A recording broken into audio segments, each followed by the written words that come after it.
Hello everybody and welcome to tonight's coverage of this year's edition of Yes2Motorsport's Group Therapy 100 as we get ready to see how some of the drivers fend for their misadventures here on Maconi Entertainment. Maconi Entertainment is here to bring you action from all types of racing, including this series, Fast Fridays, and many others over the year. No matter what you're racing, we can bring the action to life.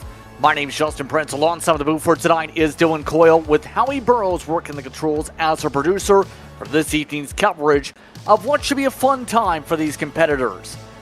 5 years of history when it comes to Vortex and hosting the Group Therapy 100. It's been a talked about event ever since it started a few years ago, and today, a bunch of competitors from all sorts of different disciplines ready to have some fun here at Crandon International Raceway as we get set to do battle for 100 minutes of endurance-style dirt racing. Yeah, really excited to be bringing the action from this one at Crandon in Wisconsin. You know, there's just something so beautiful about the chaos of rally cross racing, if you will. We have 4 different categories here. By the way, just so you know, this is a dirt surface. We were trying to, Howie was trying to think of a few extra little tidbits here. We should do a little bit of counting, JP. How many jumps can we classify this circuit as having? That's a great question. I was thinking about it in my head, and it's like, is there actually a way to classify how big of a jump it needs to be a jump? Because technically, a lot of different areas around Crandon, one of the world-class facilities when it comes to this type of racing, can really lift you off the ground, to say the very least. But over the course of the history of this event, we've seen plenty of drivers take part. This year's event features 37 different teams in 4 different types of vehicles, essentially. Pro 2s, Pro 4s, you also have some Beetles out there. You also have many others in the other classes with some Subarus. There are 2 to 3 driver teams as well tonight, Dylan. Many flips are allowed tonight and should be expected with the potential contact. One of the main keys for the drivers meeting, damage is off as well. So it's about having fun and being able to survive over the course of 100 minutes if you want to win this one. I hope we see a lot of flips. You know, it's not that they're necessarily allowed, right? Flips are not explicitly disallowed in any other racing series in the world, but for purposes of this race here tonight, I want to see the flips. You know, no one's hurt. No one's going to have damage. Flip. That's all I'm saying. No rule that says a dog can't play basketball, Howie Burrows just said. Pretty sure that was written in sometime around the late 1990s after that thought process came. We don't have to think about Air Bud or its sequels or Air Rallycross. How about that? Or the new Air Bud. But we have 30 seconds to go in the qualifying session. Right now, these drivers are in the midst of getting themselves set to go in the session. Now, there are a lot of talented drivers in this field and a lot of different team names you'll see tonight, like Crime Pays, but Sim Racing doesn't, or Two Kyle's Drywall and Demolition, or you'll find Edmund McFarlane, more like McSlowland. When it comes to some of the various different teams, these drivers look to have fun is what I'm saying here, Dylan. It's about having enjoyment with this type of race, and it's going to be fun to see who comes out on top. As on top of the wall right there was a driver on the outside. Yeah, this is going to be a lot of fun. You know, it's funny. I feel like I did this race a couple of years ago, maybe even longer than just 2 years ago, but not sure. You know, this is the 5th annual version for Yes2 Motorsports. Oh, my goodness. Massive wreck. No one gets hurt. You know what? At this point, they're just going to run into each other at the end of qualifying right here. Yeah, it's basically just a runoff for the clock right now. It is open qualifying, which means there's an additional runoff on top of the 10 minutes of about 3 minutes. They have about a minute of that remaining. Emperor Evan McFarlane, he is up at the front of the field. The team that doesn't seem to like him so much, the 102 camp, second highest. Both of those are in Subarus. The highest running of a Pro 2 or Pro 4 is Bickford Motorsports, the 909 machine. Up there as well with Team Batman, just ahead of them by a couple spots. While for those wondering how the Beatles are doing, you have to go all the way down to 14th Ian Fisher when it comes to what they've done in the qualifying session. That machine, of course, involving move over. When it comes to the speed, it's speedy time, after all. But the qualifying session, as mentioned, just about ready to come to a close. We're happy to have you with us tonight here on Maconi Entertainment for what should be an enjoyable night. It's been a lead-up of races for the past few days with recruitment races, with opportunities to be able to jump in. And now, as we get set for the virtual off-road Team Enduro Cross season conclusion, qualifying. We'll now see the drivers make their way to the starting grid and get ready for the land rush, and that's going to be chaotic. So we'll see these drivers make their way to the starting grid. The clock now rolling. We'll get through as quick as possible. They have less than 2 minutes to get in their cars. So as we get set to go, Emperor is up at the top of the board. Evan McFarlane's behind the wheel. Matthew Lynn will start behind the wheel of Evan McFarlane, more like Mick Slowland. Team Batman starts in third today. Connor Berry, a big name for Channel 199 washed up duel. Connor Berry, not a washed-up driver. He'll start in front of Bickford Motorsports. TWRS, no control, has Klaus Krutzer, who will start in the 6th position. Dennis Mickelson will start next. That's in Boise Racing. The Fighting Mongooses will start in 8th. Scott Merrick drives for Race the Bar with Team Rick's Kinakusen, the top 10. Let's keep on rolling. We've got everybody in the field right now. I don't know if we're going to get through this, JP. Plenty of drivers, they've all rushed to the grid. It's time for the land rush. Let's make our way through Crandon. We're underway for this year's edition of the Group Therapy 100. Oh my gosh, this is ridiculous.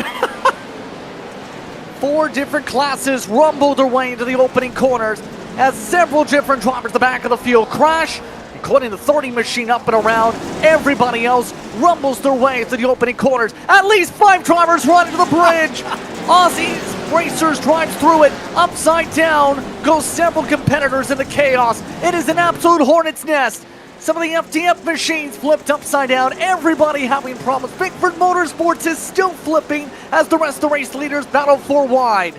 I mean, hey, 16 wheels is better than 4 wheels to get around the corner. That's what we just saw right there. All the drivers in this field, doesn't matter what class they're in, it doesn't matter who they're jumping over. They're all making contact. They're all making sure this is quite the show for all of us to watch as we're following along with the 15th place runner right there. Jurassic Park Rangers, oh my goodness, right into the windshield of one driver. This is just chaos. I mean, my goodness. We just say all the flips, everybody. We're getting all the flips, indeed, in this one, as Amonsto's getting sandwiched here.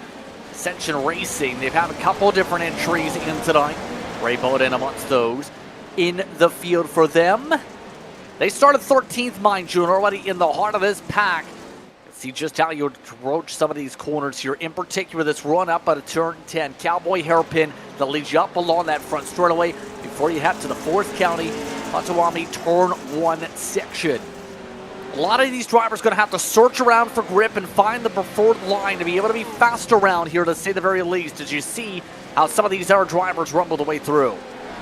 Man, this is just absolute chaos, but we do have a clear P1 overall, and that's David Holdren right now. Top 4, all Pro 4 trucks right now, so that's currently where we're kind of looking at. Right now, overall, 5th place is in that Subaru division in that blue category just below. Right now, it's Evan McSlowlane, but I wouldn't call him that. I'd call him just Evan McFarlane. Well, funnily enough, Evan's in the car still, but I think that's part of the point, kind of emphasizes what the expectations are. But you can tell they're having problems straight backwards into a flick spin just about. Able to park it. Good spot by Lind. One of the top drivers when it comes to the rally scene, to say the very least. So a lot of talent coming over from the rally side of things, whether it's from what you would see for the iRacing World Championships, or of course the Pro 2 and Pro 4 scene. A lot of the rear-wheel drivers take part in some of the series like iRacing Short Course, for example. A lot of diverse talent, as mentioned, going through. You have for some of the drivers you see in the battles, like Connor Berry as mentioned. He's one of the top drivers when it comes to the sim, after all. As the Nitro Circus look here tonight with the back of Channel 199, they zip on by Nate Stewart. I see Nate Stewart's having fun for Jim Beaver Esports and friends. I mean, everybody's having a little bit of fun right here. It's nice, right? They don't have to worry about any kinds of damage. They just got to worry about go, go, go. We'll see how it all shakes out once things are said and done. No such thing as caution. It's all about throwing caution to the wind right here. Exactly. And of course, we know how prestigious Jim Beaver Esports is. Nate Stewart, of course, runs the eNASCAR side for them in terms of their program. That's been running it for a couple seasons now.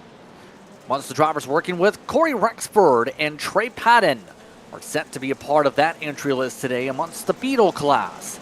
Here in, despite that flip on the side, sort one of those going to be around the mid to backpacks over at 7th class. Team Batman, though, they're right now trying to battle it out amongst some of the pros. Looking like they're able to slip on by Us E-Racers. Dale Sharp shuffling on behind. Team Batman right there. How about that? Always love seeing a little bit of action here. 5th in class, 6th overall. Trying to hold on to position. Almost got a little bit of a pit maneuver right there. Here's Evan McFarlane taking a massive leap over one of the big jumps here at Crandon as we're just under 5 minutes to go, or 5 minutes into this 100-minute race. This is going to be some good fun. I wonder what the gaps are going to be like once we start getting down to 10 minutes to go in this race, because I still feel like even though we're going to have drivers that will have immeasurably better races, or should I say measurably, is right there. That's a dangerous place to get pinched if you are Turn 3 Esports there. Oh man, a bunch of drivers just having a little bit of fun in that 180-degree corner. That is definitely a little bit of bowling right there for Evan McFarlane. This is for the race lead. It just swapped, in fact. Who's Racing goes to the point. Dennis Mickelson driving behind the wheel of the 946. Get to the front here already, about 6 minutes through. That took a little bit of time to close up the gap here, but not done. Side by side, cut to the inside by Holdren. Switch back for Boozy Racing to be able to hold on. Lap traffic ahead, though, could play a huge factor today, Dylan, especially when it comes to the fact it's going to be hard to be side by side, let alone try and zip by some. Outlaw Esports, one of the Ascension Racing trucks, just up the road from the lead battle here. Indeed, indeed. That will be something to watch all throughout the racing here tonight. Currently just kind of following right now with Holdren as he chases down Mickelson here. But yeah, Matthew Linda, we were just talking about his team name as, oh no, a Rainbow Warrior machine goes around. Oh, that's unfortunate to see. Way down the order right there. That is Kyle's Drywall and Demolition. I'll tell you what, it looks like there's a little bit of dirt on that race car even before it unloaded. Let's take a look at the replay here and see exactly what happened, JP. Got Dersham. Decent land. Nope. Huge jump. Bumped him all the way to the wall. Didn't get the best of runs after what would be 4 tires down. Kyle Smith lose some ground as a result of that one, but you have to expect that with some of the drivers here, since this is usually, of course, for the trucks. Oh, that was a hardy cut across the track by Red Slice Racing there. Yeah, indeed it was, as currently 9th in class for Red Slice Racing, but way down the order in terms of overall 29th, trying to maneuver his way through some of the traffic right here. Goodness me, it's so hard to tell every single driver apart in terms of where their battles are, because a lot of these drivers, right, even though they're racing in class, they're also racing overall, because so many of these cars are of some equal power. And oh no, Kinetic Speed Factory going way off circuit. I mean, that looked like a tow was required. That's our first driver actually down pit road. That is not for a crash. Mink Motorsports, Outlaw Esports, one of the Ascension Racing drivers, all have also already gone down at least. So poof it goes. And Christian Lushen having to come on down after what's been a chaotic beginning to this one. Again, one of the Yes2 Motorsports machines, the mint entry. In the top 5 you see them amongst the Hornet's Nest.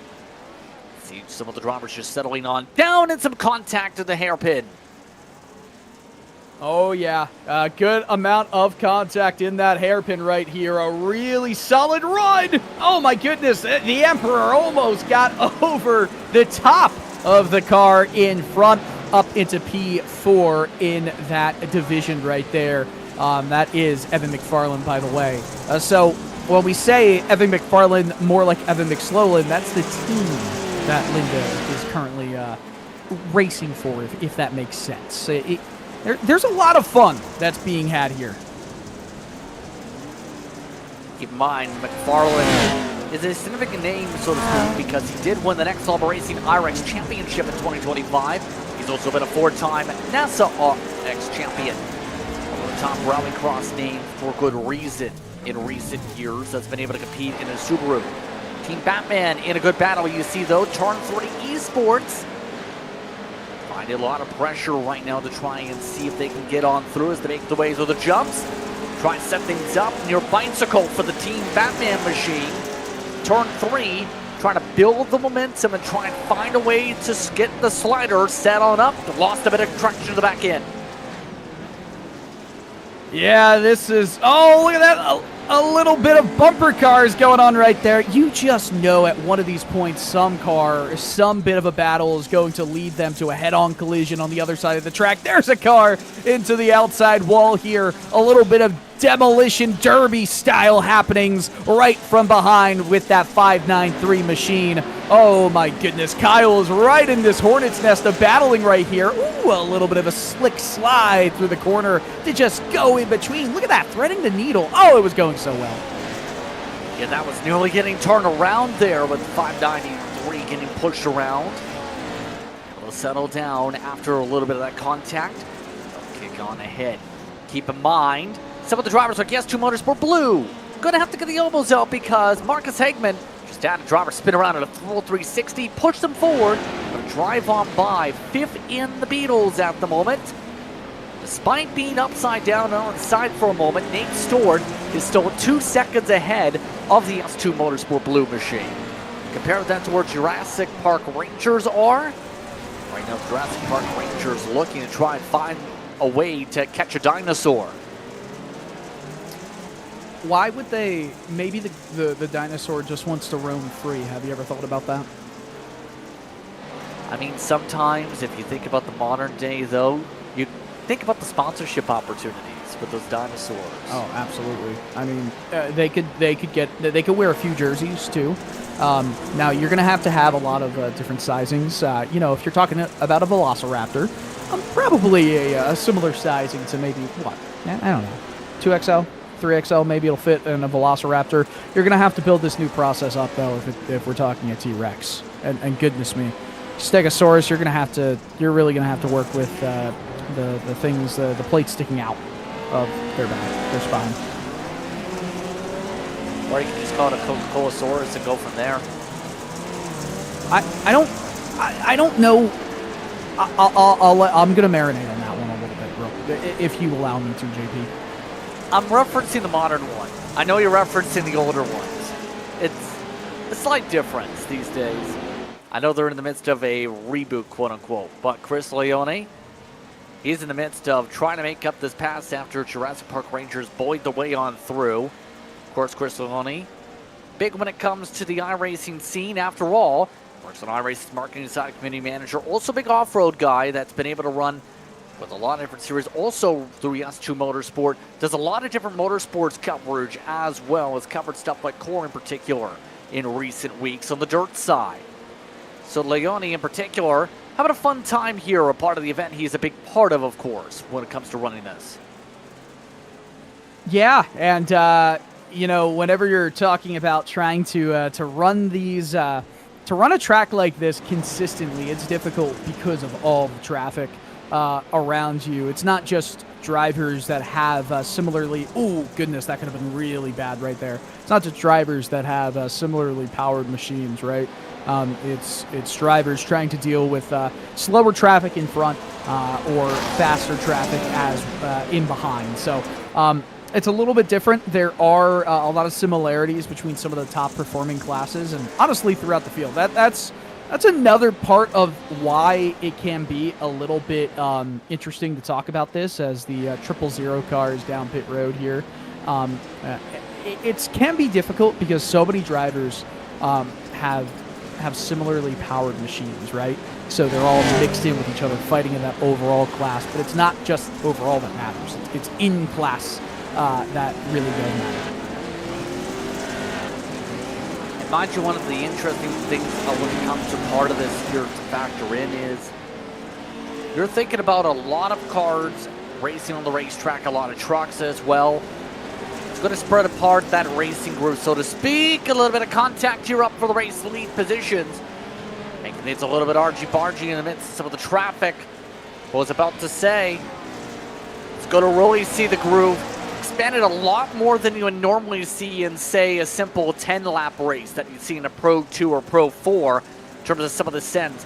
The outside line in particular in some of these corners yet to get worked in particular I've noticed when that goes through the run through Cowboy Hairpin. So as some of these machines yet to be able to build up that group, to be able to find some slick built up in some of these sections. Yeah, and you know, there's just so many drivers on this track right now that you will start to see that slicking up of some sections kind of accelerate the process here. It's not like typical oval racing, right, where you're just going over each corner. Even with a smaller field, you'll be going through each corner within 15 seconds of the last time you went through it. So it's a bit different, right, where you don't have the frequency over the course of 2 laps where you're going to see the same corner. But because of the length of this race and because of how many drivers, oh wow, way off track right now. Way off track, hit way back onto the track. Oh, that was brilliant. Absolutely gorgeous off-road of the off-road driving. Just nothing better than that, JP. Would you be surprised that they have a black flag? I'm curious on exactly why. Sarcastically saying, raise the bar. Oh my goodness, someone was going the wrong way. Was that exactly what I was talking about earlier with that kind of like a crossover section right there, where if you get a little bit off even, watch this jump scare. Yeah, right there. Just raising the bar. I'm not gonna sort out which car that was. Of course, we had TWS No Control recently have the tow in the first place, and this is already with drivers thinking about pit stops. Here's how this is gonna work here. You have the service where you're gonna have already people you've seen up on the jacks and taking fuel. The Pro 2s, the Pro 4s already muscles taking service. Jurassic Park Rangers on the replay though. Well, they have to climb the hillside with a bit of a slide, a bit of a slow up for the 6th place car in class. Yeah, just a tad. Just a tad. Let's see. Replay here. On pit exit is... We're going to see nothing there. Just a little bit of a misdirection. You know, we're being kept on our toes. And for good reason, JP. We've got to be kept on our toes. You never know with us. Pit stops are going to be quick, you would have to think, because here's the deltas so far. When it comes to Subarus, 13 seconds to be able to fill up the tank, get off and away. Pro 4s and Pro 2s so far, those drivers have seen times 15 to 27 seconds. So for now, you're going to have to factor in plenty of stops and opportunities to take service and opportunities to be able to figure out the fair share at the very least, Dylan, because these cars aren't normally meant to run for hours at a time like you would be on a road car. You're going to have to plan things out a little bit just to see how far you can go, be able to try and stint things out a little bit, to be able to plot and plan for where you are in the laps later on in the race. Yeah, and you know, sometimes you talk about trying to count back from the very end of the race to be able to say, hey, this is what we need to do on strategy, right? We're starting to see stint times looking around 13 laps for a vast majority of the field here tonight, or at least the most extended of the drivers involved. And if that's the case, you know, you also then take into account lap times and how many laps you expect to see. We're expecting to see somewhere in the realm of around 80 laps. So let's just say it's an 80-lap affair, maybe even 77 laps. So it kind of it all changes based on the number of pit stops and the leaders. You take 13 laps, and you take the total amount of estimated laps, subtract 13, and keep subtracting 13. Once you get to, let's do this little thought experiment. Once you get to 77, it almost fits in perfectly. So now you've got a little bit of leeway to work with here. If you feel like that's too much, then you got to redo the numbers. But always, always, always try to work backwards when it comes to getting some pit strategy. Here, though, it's just a little bit weird, right? Like, everything can change in an instant. Overall leader now with the cycle for now. Still, Evan McFarland, more like Evan McSlowland. Yet again, Matthew Lind doing Matthew Lind things actually over recent times. Got a chance to race in rear world dirt side. He's a one-time California Monza State champion already in his racing career. Picked up his first one on dirt at Tulsa Speedway back in September.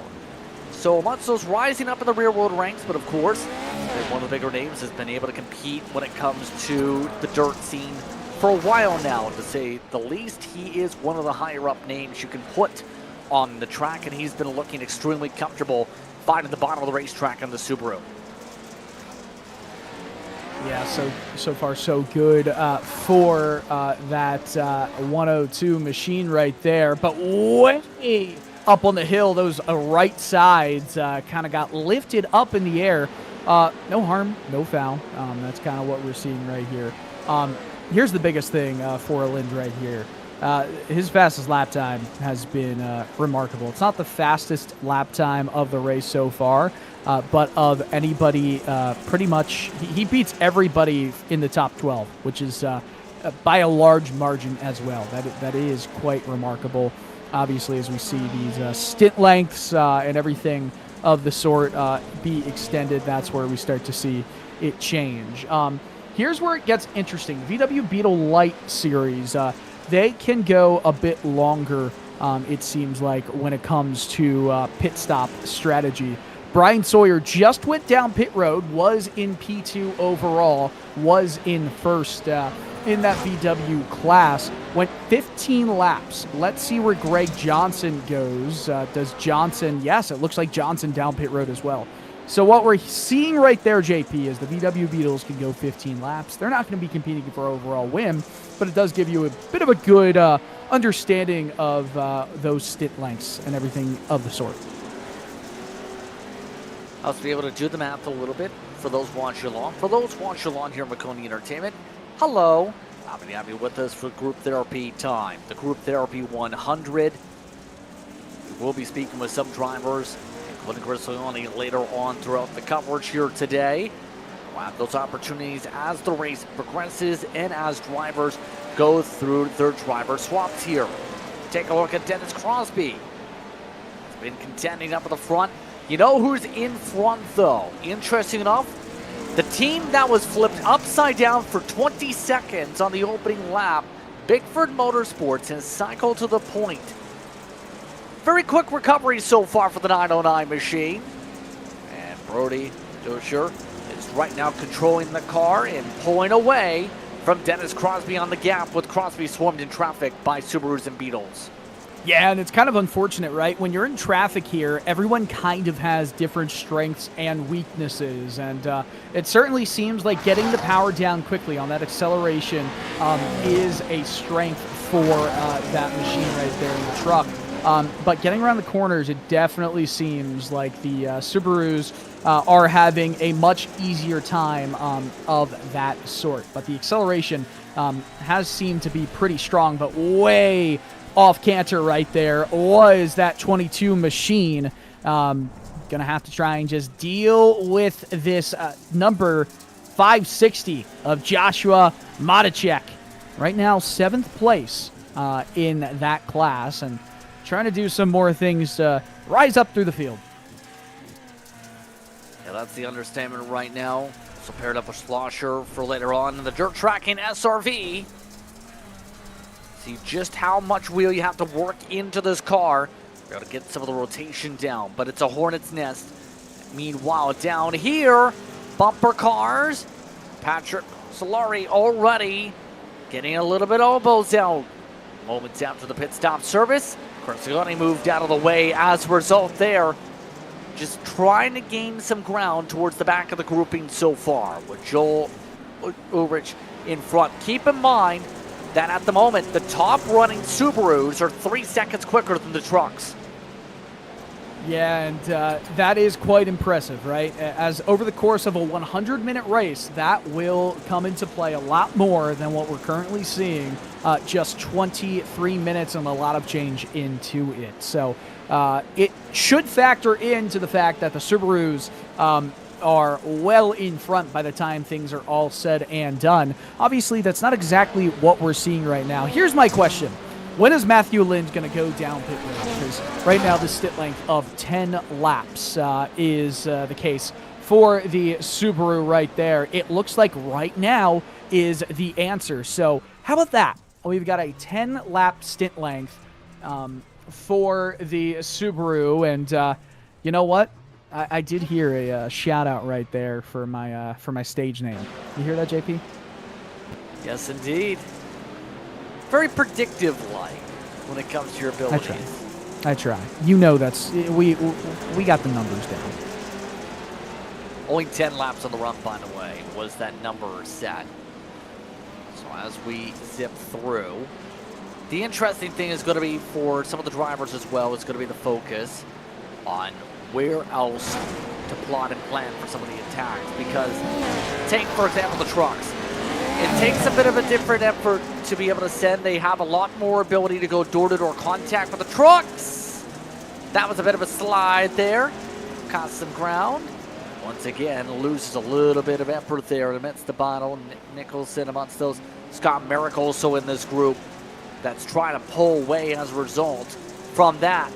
But the difference is, the trucks like to fling it in. It's almost like a flick spin we're seeing with the Beetles and Subarus, where they're going backwards into the corner, into Cowboy, just to be able to get enough to plant it down for the exit. With how sharp the corner is, these trucks can carry a lot more angle or momentum into the corner to be able to turn by the time they get to the wall.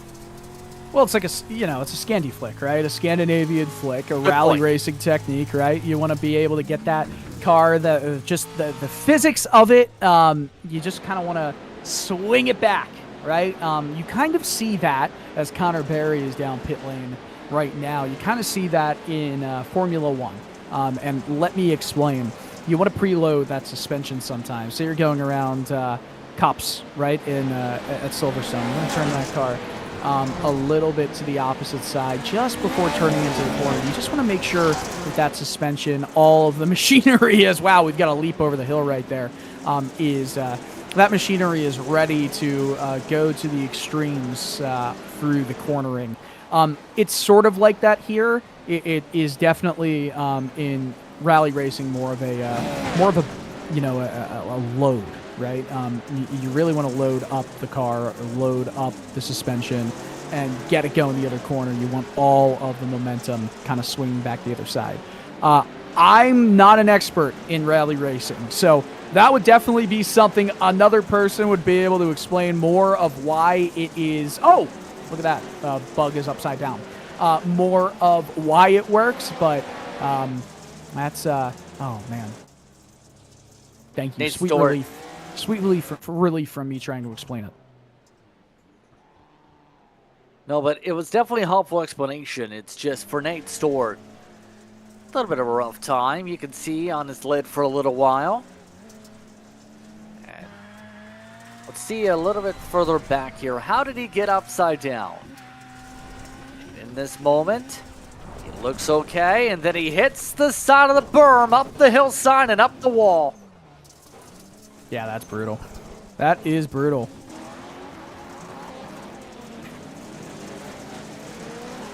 Oh, man. It kept going to flip on Foley, and everybody else does not come up to help. He looks okay, we would think, after he gets himself going off the wall, but nope. Well, it happens. Is the understatement, to say the least, for the eNASCAR driver, as he is now one of the several that have had to tow at least at one point already here. So far, time burning away, almost 30 minutes complete so far for those jumping on in. A little bit of chaos in some parts of the racetrack, others a little bit more tamer of note. Jurassic Park Racers was sent off just moments ago into the land rush area.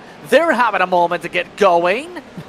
Nearly cut right across a bunch of lanes of traffic, nearly getting into a wreck with Aaron Bean with grills.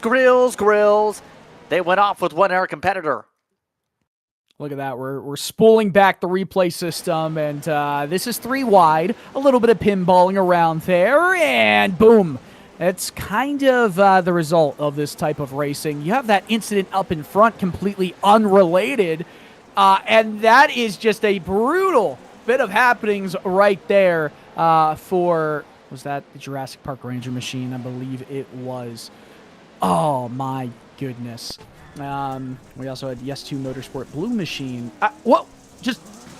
Is that going around? I mean, right there, I guess you could say is going around, but just did not turn. Just went straight up into the corner and just, wanted to do a little bit of a J-point turn, Sometimes you got to. Yeah. The Scandinavian flick failed in that circumstance, I think, is the understatement. Let's see, I'm now able to get going at the very bottom of the racetrack. Get back into a rhythm. Bit of some moments there. To say the very least, it's a little bit of chaos. The top runners. But all this is still, well, for those curious, we haven't checked in too much yet on the Beetle leader, because the Beetle leader has himself a sizable advantage of 6 seconds as well. Move over right now. He is trying to show why you have to move in front. It's speedy time for Brian Sawyer. Really good at getting a flick of notice, be able to get the corner line down the particular Cowboy, be able to launch from there. And you see the full grid with the full team name, so to speak, right now in the pylon. You can just see how big some of these team names are here today, but the Beetle advantage basically is just about your largest in terms of the classes that we've seen so far, outside, of course, the Subarus, where Matthew Lynn has just taken off. My goodness. My goodness. Yeah, all right. So we're 30 minutes into this race. We're over almost a third of the way into it right now. And this is a battle for the lead of this race, at least 4 right now. Going into the corner of that hairpin right there. There's a bunch of hairpins. It was a quicker one. It was banked. Right now, raise the bar up in P1, and that is Scott Merrick there. They just had that black flag a little while ago that they had to deal with few laps ago. Scott Merrick runs away, was 2 seconds quicker than Bigford Motorsports last time by to build the advantage. Now they look to pull off and build the buffer as they come their way out of their gone corner and head up towards the Cowboy hairpin yet again. It takes a lot of effort to claw your way up to this field, at least from what we've seen, because keep in mind, your leader to start this race is in this Hornet's Nest. You have Gogotha Racing in here, Esports rather. You have Boozy Racing back here, Turn 3 Esports, all in a battle. As Connor Berry gets bounced off, nearly turned around. That nearly causes a turnaround in the battle for third. My goodness. Just absolute chaos right here as some drivers start their next set of pit stops here. I gotta say, this is quite difficult to follow somewhat of what's happening. The strategy is difficult on a macro level, but on a micro level, it's just about bullying your way in front. That kind of is the emphasis when it comes to the trucks, I think you have to say, just in many circumstances. Remember when I called this type of racing a fair bit back a few years ago? It feels like it's been a while, to say the least. But I can say, with this type of racing, you have to be aggressive. Aggression gets rewarded pretty well. So long as you don't accidentally door someone off the racetrack, you're usually okay. It puts together some stellar and compelling racing over the course of a few laps. Move over at speedy time, meanwhile, making their pit stop service. Right now, Ian Fisher about to jump behind the wheel. And we've known in the iRacing circles for a while as worked with Hayek Motorsports in recent years for their iRacing esports program. Brilliant stuff right there. Always gotta keep on keeping on in the motorsports world. And if you're behind the wheel of one of these machines that are currently on this Wisconsin-based dirt track, then you definitely have a screw loose, because goodness me. Is screw loose, or are you just having a grand old time? Because I'd be having a grand old time, and I do have a screw loose. I don't know, JP. I don't know what to say about that other than pit stop coming up right here. And you can tell with the pit stop angle, you have to be careful to make sure you don't carry too much speed off the racing surface. Slam into a pit wall. These drivers, for the most part, have handled pit stops very well here for the course of the first half of this race or so. But some of the errors, just planning to try and sort out where they can battle it out. I-46 continuing to dig in Boozy Racing. 21 seconds behind the leader. You still have Emperor back here. You have Team Batman, though, providing pressure that is for class position. Batman. Thank you. That's Adam McAfee with 2 E's. Looking to cut underneath. Trying to make the swinging moves. Try and use the Batwing to be able to cut ahead. No. Nothing doing. Nice attempt, though. Always appreciate the attempt. That's what we always love to see. Still, though, out in front, it's pretty common, right? It is absolutely a Matthew Lynn kind of race. But Connor Berry, only 7 seconds behind. That is not the biggest gap. Now it's down to 6.5. So, hey, things could still very much change by the time we wrap up here at Crandon. JP, we've still got an hour of this. These drivers are going to have to use a lot of mental fortitude to stay in there. And we've seen plenty of driver changes, as you would expect here with this type of race, especially with the amount of drivers that need to make sure they get their fill of excitement here.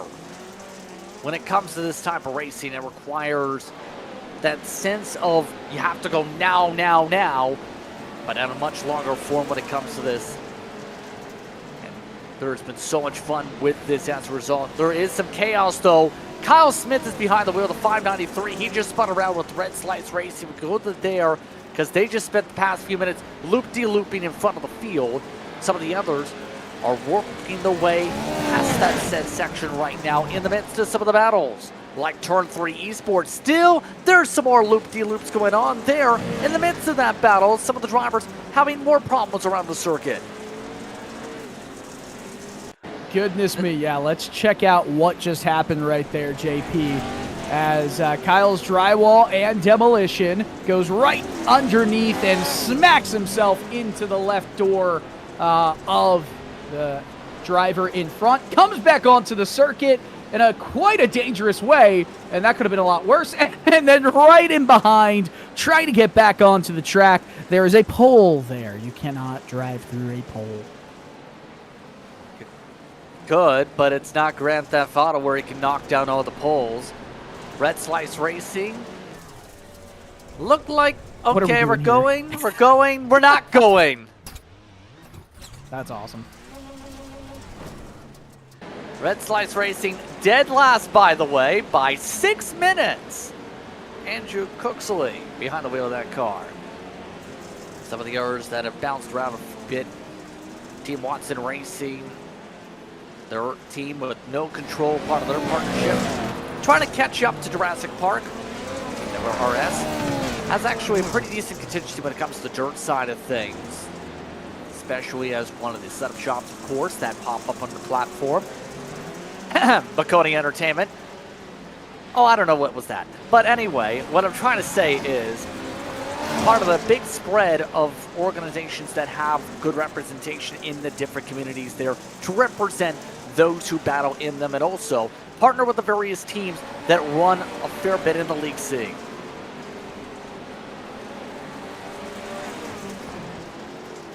See, though, just how difficult it is to get through this traffic. Mickelson's there. Aaron Bean staying on the inside of the Beetle. All different lineups in the Beetle. That is the light version of the Beetle, mind you. Seems to have good cornering speed again, Dylan, but the problem is straight line speed advantage. Subaru second goes to the Pro 4. Yeah, 100%. It does appear to be that way. Oh, a little bit of a spin down on the inside of that 180 degree, or more like 130 degree quarter right there. Now we're paying attention to Slow House, and Snoop, there it is. Can we just, like, pick out our favorite names and team names from this entire event? There's some really, really solid team names. Snoop, there it is definitely a classic. Obviously, Evan McFarlane, more like Evan McSlolin, is a burn. Quite the burn, will not lie. By the way, a bit of a swap of position right now because Connor Berry went down pit road, has one lap more on that stint, or I should say 1 lap extra comparatively. Both of them have had stint lengths that were pretty much identical, but 1 lap separate on pit stops 2 and then I believe 3 this would be considered, or at least stint number 3. So we get back into a position where the gap between Barry and Lind is now 8.8 seconds between first and now third. Keenan Kuzan is about to go down pit lane right about now. We would assume 10 laps for the Subarus, 15 laps for the Beetles, and the trucks are kind of in between. Yeah, that seems to be the way it's cycling, where initially it was a little bit longer, as you would expect. The start of the race, it just seems to naturally go that way. But things change over the course of time. As Team Batman gets a little bit of argy-barginess, trying to make their way on through the traffic, that time coming out of the Leverage Gravel Pit. Now working their way on through Calamity Corner. So far, not too much calamity in Calamity Corner to give the field credit, though, with how things have fared out here today. That Countryman is the one behind the wheel, though, of the Batman machine. You mean the Batmobile? Brother. Yes. Yes, the Batwing. The Batplane. What are you, it's not a Batplane yet. It will be. It can be. Oh, man. No! It's now in the trees. Apparently you can drive through trees, though. That's something to check for the physics later on. That's the first time I think we've ever seen someone drive through those inside trees there. JC Simsport with Joey Morissette showing, yes, you can drive through the trees here at Crandon. Brilliant stuff. Brilliant stuff. You can just drive on straight through. It will be something that those two will make sure to think about going forward if they have any more incidents at that set of corners. By the way, let's give a shout out real quick to Greg Johnson. He'll drop back because he's going to pit any moment now, but currently P1 in the Beetle class and that JG Racing machine, putting more cars to deal with his fury, I guess you could say. 16 laps on this stint. I think that's the longest we've seen any car make so far in one go. Obviously, the Beetles have the best in terms of mileage, but it's just quite impressive. It's been nice and solid so far. Been quiet. No major issues so far for them. That's the bright side, you could say, at this point. As there they go for the scheduled service. 16 laps on the stint this time through.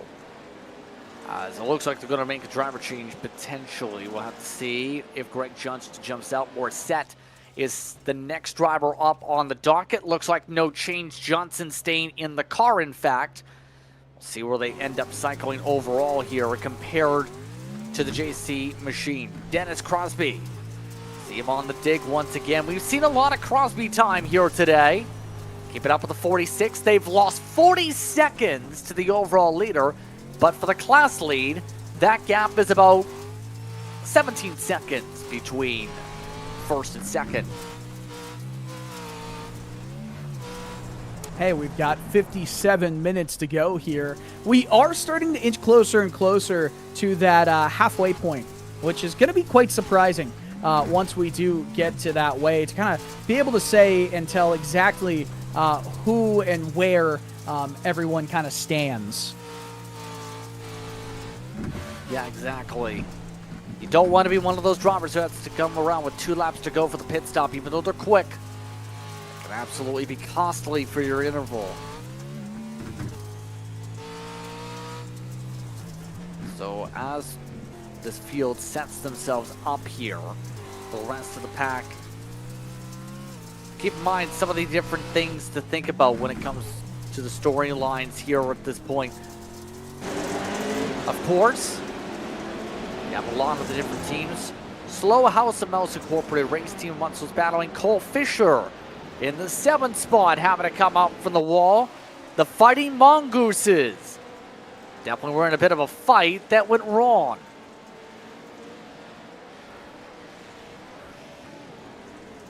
Oh my gosh. Oh my goodness. That's 2 barrel rolls and a nice little 360 across the Z-axis right there. Ramped right off Greg Johnson for good measure. That's why he flipped so violently there. That's the risk of making contact midair sometimes. It changes trajectories in a very unpredictable way compared to if you're on a flat surface. Look at this. In normal space, that's fine. He flicks around to the left. Instead, it rolls him over to the right. You also have to remember, right, these, especially in the trucks here, there's a lot of give with the suspension. It's quite soft, so you will start to see the car bounce up a lot more than you would see maybe with the Subarus and the VW Beetles.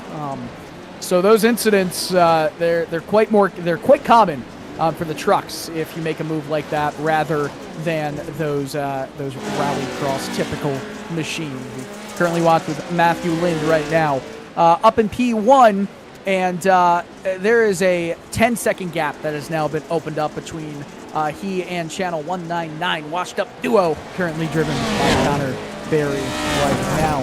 Evan McFarland up into a podium position at the time because he's 17 seconds off the lead, but no one else is within that pace. He's 13 seconds up on P4 in class. Number 1 in the class for the trucks in that Pro 4 truck is Scott Merrick and Raise the Bar.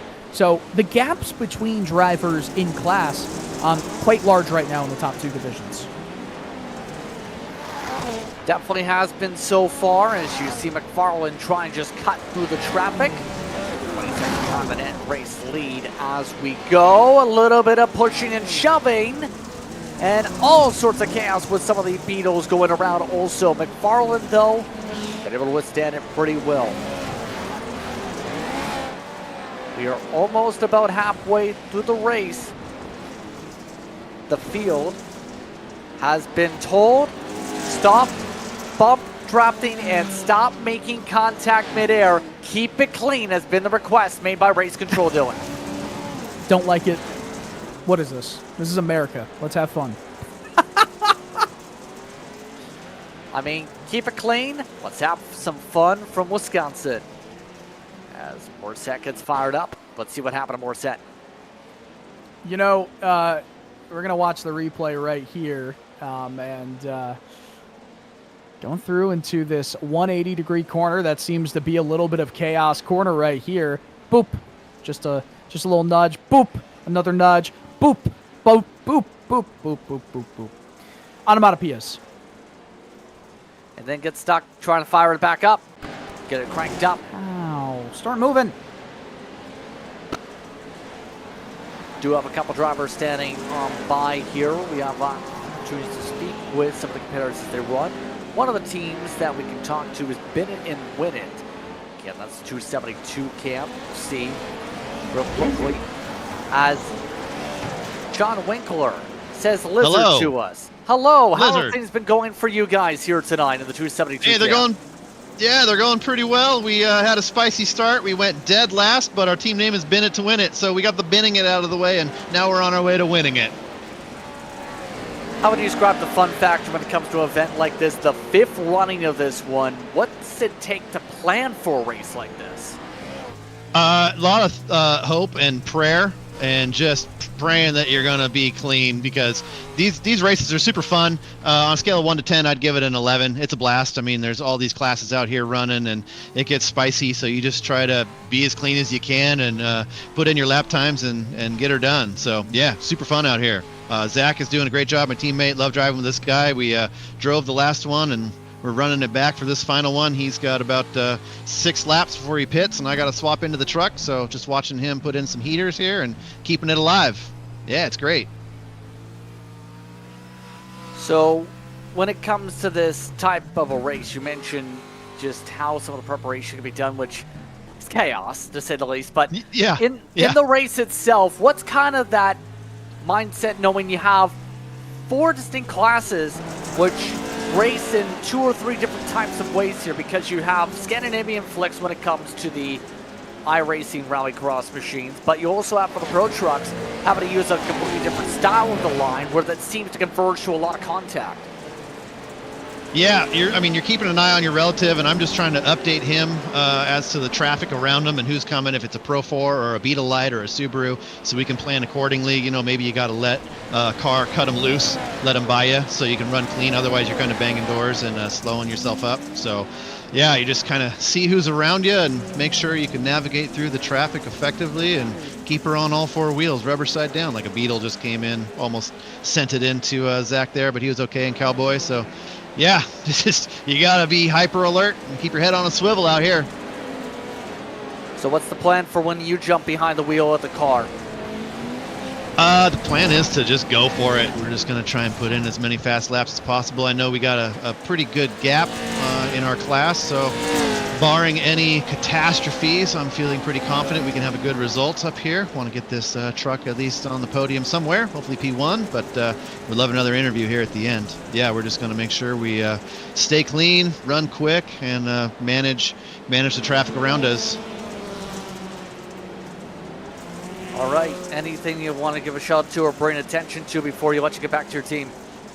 Oh man, I'm just kind of locked in on this race, but just thanks to Zach for making this killer paint and being my teammate. He's fun to race with. I'm on the racecraft side of things, so Racecraft Academy, always awesome to be a part of them, and I've got the Real Broker sticker on there and everything. So yeah, just big shout out, and his team too for letting him race with me. And all the fans watching this race, I hope you're enjoying it. It's a blast. Appreciate you guys for putting on the broadcast. Can't wait to watch this one back. Good luck the rest of the way, guys. Thank you. John Winkler taking the time to speak was here coming up. Chris Leone, we mentioned alluding to him coming up into the opportunities. Chris Leone is celebrating the Whopper song, it sounds like. You know, I am so glad that I changed my intro song to something that's all ages appropriate. How are you all doing? We're doing great. How are you doing here tonight? That was the most interesting in the 5 years that I've done one of these starts. That had to be probably the wildest of them. Maybe not the not the start that I wanted, getting our friends at Kicker Audio on board the car for the first time, but we recovered, and when I handed the car off to Ed, we were able to at least climb back up to the top 10. You know, this is a race of attrition. This is, it's a good time. It's always a blast, but it is very chaotic, and it's my own fault. I love the Subaru, but the Subaru can be a bit of a dart without feathers when it is in the wrong hands. So talking about this event, it's the 5th anniversary when it comes to running this event so far. It's been a prestigious race and talk about an iRacing circles for years now. How are you feeling about now making it to the 5-year mark for Yes2Motorsport's running the Group Therapy 100? Oh, it has been a blast. We just we did this as a goof back in 2021. It was just, there's all sorts of, there's all sorts of multi-class races. Obviously, iRacing has the special events for everything, road racing, and we just kind of had this idea, right, where, we wanted to see, well, can we basically do a desert race on iRacing? Which is to say, can we just have multiple classes out there essentially doing a loop, kind of like something like the Laughlin Desert Challenge, where you have a lot of different vehicles going on, and you're not doing, hundreds and hundreds of miles point to point out in the desert. You've got kind of that smaller thing going on, and the first one was great, and we had a really good time, and just kind of made it an annual tradition. Usually we're between Christmas and New Year's, but the Thursday was actual Christmas Day this year, and even though that is probably the day that most of us need group therapy the most, we decided to move it up for a week for the sake of everybody being able to participate. So, had another great turnout. I think it's 37 this year, so, it's usually about what we get, so that's really cool. Always appreciate having 75 to 80 people running an iRacing off-road event at the same time. Of course, as well, part of your responsibilities too, you're big in the dirt scene, but also you're big on the iRacing scene because you've been for years now part of the marketing communications side as a manager there. Of course, the dirt road side got some big expansions coming into the iRacing build in the past week, especially with things like the cross car, Winton having a rallycross circuit, Wheatland's a feature point. How would you describe in terms of that expansion you've been seeing in what is a big part of your career, the dirt side?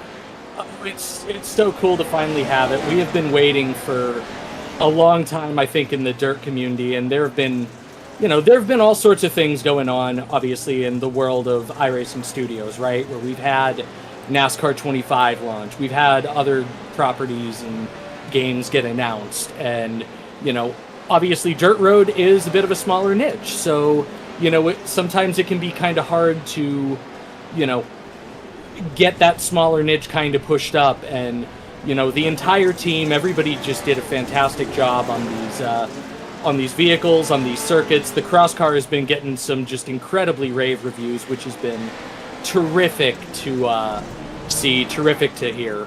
Obviously Wheatland has been something that the off-road truck racers have been begging for a very long time. Not very well suited to the cross kart, but certainly all the truck stuff. But the cross kart and all of the rallycross stuff being able to go to Winton RX, which is one of the, real world layouts that we have in the sim. We have some fictional ones, but we also have a good amount of real world ones, and Winton is the newest real one, and certainly, Greg Hill has done an amazing job, in his stewardship of those projects, and, I know that the dirt road community, the off-road community, the rallycross community, everybody has been, thrilled and have been passing along all sorts of thanks and, tokens of appreciation. And that's just been cool to see. It's that community has needed it for, a few years now, and it's just, you always wish that you didn't have to wait quite so long, but when it gets there, it doesn't matter, right? Everybody's just been having a blast, and I even got to win an Advanced Pro 2 Lite on Wheatland, which was a thrill. So. Well, that's good to say, at the very least, to be able to get you some wins on the board. Of course, the Americas side has seen some ups and downs when it comes to the rallycross scene in recent years, but one of those coming up in the ranks that you've also picked up on the marketing side is Rally X. Heard you guys just had that launch where you guys are actually going to be coming to Crandon, a part of that series next year. And you know what? The world, in some small part, actually owes that to this race. When we first did group therapy in 2021, and I discovered just kind of how fun it was to put the rallycross cars on this track, I was like, I hope somebody does it someday. And, when certain things just kind of changed in the North American rallycross landscape, it just got to a point where, I wanted to be back involved. I pushed to get involved with Rally X Americas, to work, with Andreas Eriksson, Kevin Oliver, everybody on the OMSE side, the First Corner side, the Rally X side. It's such a great group of people. But the best way that I can really describe it is, let's say that you're like a small market pitcher in Major League Baseball, and you were like the ace or maybe the second, starting pitcher in the rotation for like the Royals or the Pirates or something.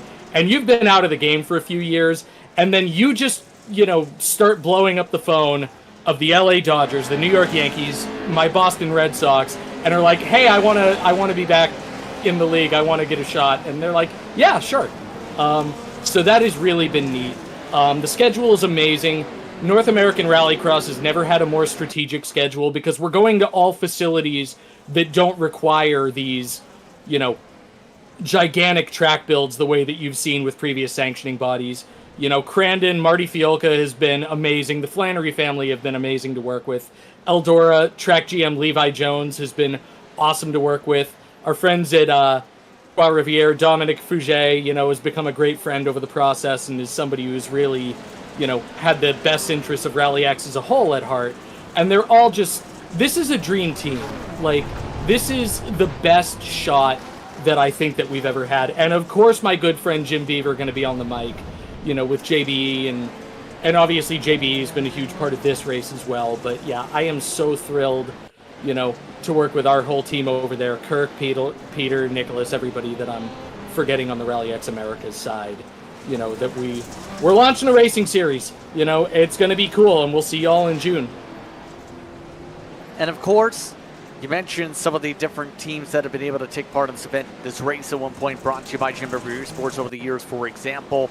In terms of some of the presenting partners, a lot of different teams have popped up in Vortex in terms of the racing side, in terms of the other series you've ran here. But here at the Grapevine, there's a little bit of a lead up to the future of some of those types of series as well, is there not?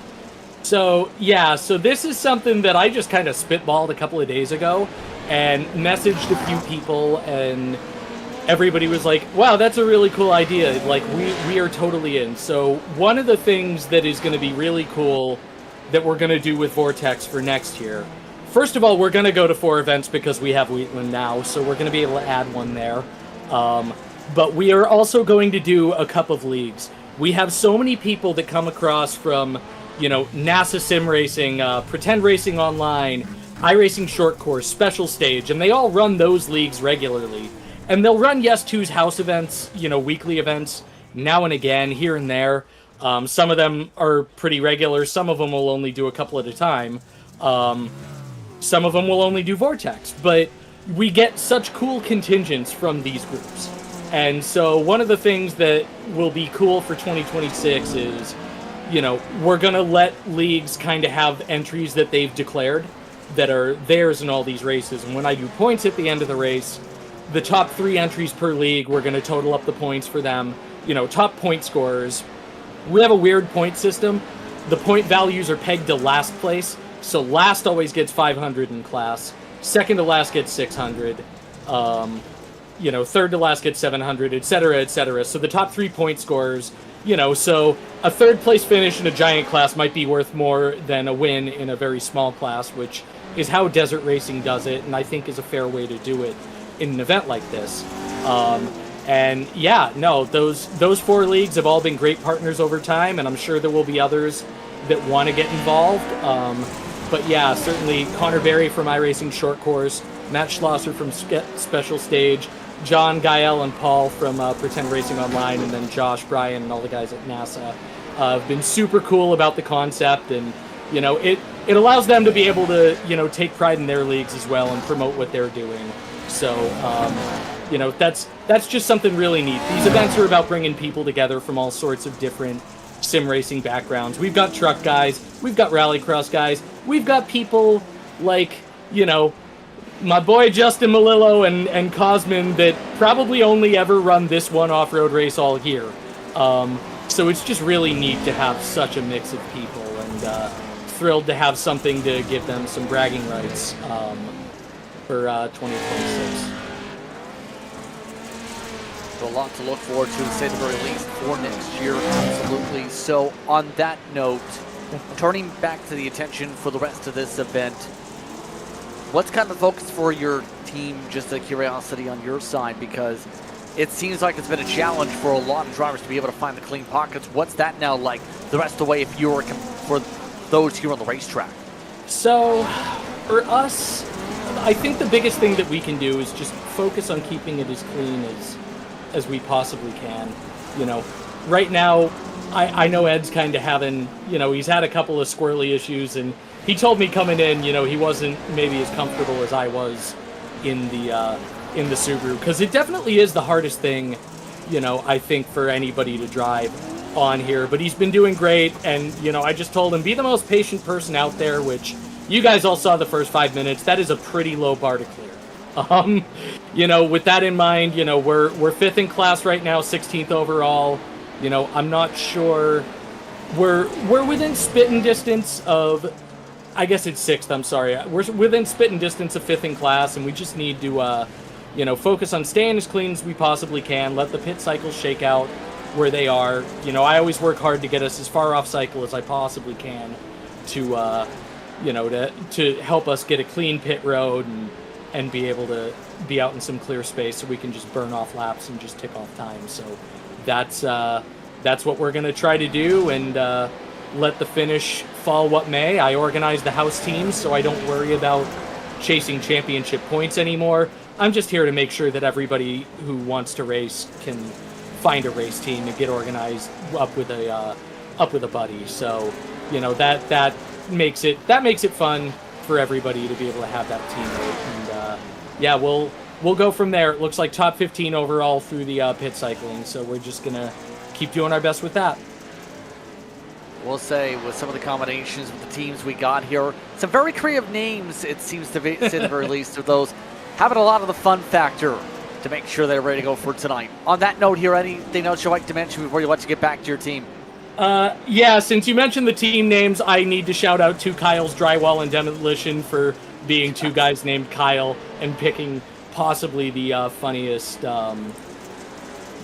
team name imaginable. But obviously, before I go, a lot of us with heavy hearts in the racing community today, and Greg Biffle was a fantastic dude. Got to meet him a few times. He was a big proponent, actually, of sim racing, and particularly with Jim Beaver Esports, where he did he did our Short Course World Cup. He did iRacing Rallycross a couple of times.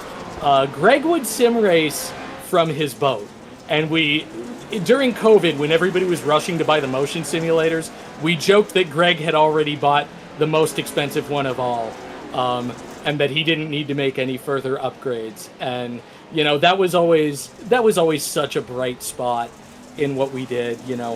And Greg and Christina and their kids and everybody else, we're thinking of them. It is an immeasurable loss. Greg and Christina were two of the most incredible people that I ever met in racing, and all of our hearts are with their families and everybody who loved and cared about them, and certainly all the fans that have cheered them on for so long. So bit of a dark day in motorsports history, but we'll do something in ES2 to commemorate the Biffle family at some point. Just obviously with the short notice today, didn't really have time to do that the right way for this, and certainly you want to do something like that, right? So Understandable, and it has been something on the minds, I think, for a lot of people. We were talking about that just before the broadcast here tonight. Unfortunate for what happened to the Biffle family. Notice that Slow House of Melson Corporate team actually put the Greg Biffle font on their car tonight. Put 53 for the number boards. Yep, Part of that. And Ricky and Don as well in their car, with the big 16 on the side. So cool to see some people able to pay tribute on very, very short notice. I know that's always just cool to see, especially when you're out on the track and you didn't know that was coming. So. All right. Thank you very much for your time once again, Chris. We'll let you get back to the rest of the event. It's going to be a fun rest of the time here. Right on. Appreciate you guys. Thank you for all the effort that you're putting into this show. And here's hoping for a great finish.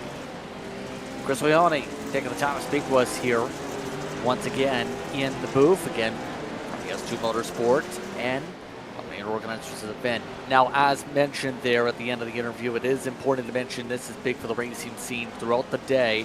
It's been talked about because Greg Biffle's family were among 7 people killed in a plane crash today in Steelfield, North Carolina. That included his wife, Christina's daughter, Emma, as well as his son, Ryder, who died in the crash as well. Others identified included Dennis Dutton, son Jack, as well as Craig Wadsworth. They were flying, according to reports, to visit actually Cletus McFarland per McFarland's social media right after the plane crash had happened. An unfortunate situation and a terrifying situation that has rattled the racing world here today. Our thoughts are with the Biffle family, and thoughts are with those others involved as well in today's incident that has impacted the racing scene. Yeah, that was rough. I live 15 minutes from the Statesville Regional Airport. I've taken numerous team flights from that exact airport, and actually a few times we've had mechanical issues, and we've taken the loop back to land right back away, and it's always a nervy moment when that happens. But for it to take one of the guys who has genuinely made a true positive impact in the sport, especially, I'd say even more, it's greater than the sport, right? He's done so much in humanitarian efforts. When North Carolina was, the mountains were ravaged by Hurricane Helene, and we provided aid as well to Jamaica, or maybe, I'm not quite sure, but exactly what else he's done. But it's so widespread, right? He has done so many wonderful things just because he can and he wants to. And I wish we saw a little bit more of that in the world, and it's a shame that, not just him, but the lives of 6 others, including his wife and his 2 children. Just an unimaginable tragedy that has really rocked the foundations of a lot of the motorsports world, especially centered around here in North Carolina. Fortunate, but again, one having the thoughts here today and the tributes from some of the drivers here today for Greg Biffle, the Biff. but we're under 30 minutes to go in today's racing action. To bring the attention to that on the racetrack, Cameron Peterson, who was a driver in last year's winning car, is up at the front of the field now with the way things have cycled. A 2-lap offset nearly, about a lap and a half in fact, with a pit stop cycle to Zach Blanche. Peterson, another stellar driver, going to be tough to stop here because remember, he took the checkered flag at the end of last year's Group Therapy 100. Giving the hands to someone that's got the experience to drive it on home as well. Yeah, you know, and right up against the outside wall right there is the current leader of the race right now, overall and, of course, in class. So many interesting things are going to be happening by the time we do reach the checkered flag here in just under 29 minutes time. I do think it's a good time, JP, if we want to kind of go through the order right now and kind of give everybody a refresher of who the names to watch are in each class. Yes, why don't we do that? Absolutely here. So let's sort things out. Starting things off with those up at the top of the board. Right now it's the Subarus that lead things off right now. Channel 199 washed up duel is up at the front with Evan McFarland, more like McSlowland, who is in second spot. 17 seconds, making 16 seconds back on the racetrack for the 102 machine. The team that they're named after is the our team left in the lead lap. Joshua Darno is now driving the Emperor car. It looks like Darno will close things out after McFarland drove the car a vast majority of this one here tonight. They started originally on the pole before about half the field flipped into turn 4. Team Rick is still in the top 5 in the class, though. Very quiet day. We haven't even talked about Team Rick, which has Francisco Scaramuza from iRacing behind the wheel. You have Aerotech that's also been behind the wheel for Team Rick this afternoon. They're right now 4th. They're ahead of Yes2Motorsport's Mint, which has Ed Smith behind the wheel to close things out for their stint with less than 28 minutes to go in the Subarus. Next up in the running order, you have the Pro 4 trucks if you go by the overall leaderboards here. That's Steve's Raise the Bar, who's been able to power through some penalties over some pole moments. They have one of the drivers that have made appearances in the iRacing World of Outlaws Esports series over the years. Aiden Beerline is behind the wheel right now. Right now, Beerline cycling just behind Thad Countryman, in fact, in the live order. Thad Countryman behind the wheel with an 11,000 I rating on the platform. My goodness is what you can say. I don't even know. That's got to be top 50, if not more, right? Top 100 of I ratings here. I might be a little bit behind, but I remember, I mean, genuinely, I'm saying top 50 or top 100 just in case there's a lot more that we don't know of. But that is, you don't hear of I ratings that high at all. He was the most popular driver, by the way, in the iRacing Short Course Series this year, and had made it clear 5 months ago his goal was to get past 11,000. He got past 11,000. The other teams in this top 5 for them. Golgotha Esports is up in 3rd. Boozy Racing is in 4th. Bigford Motorsports is right now, once those in the top running order as well in the top 5, with Dusher behind the wheel of their machine.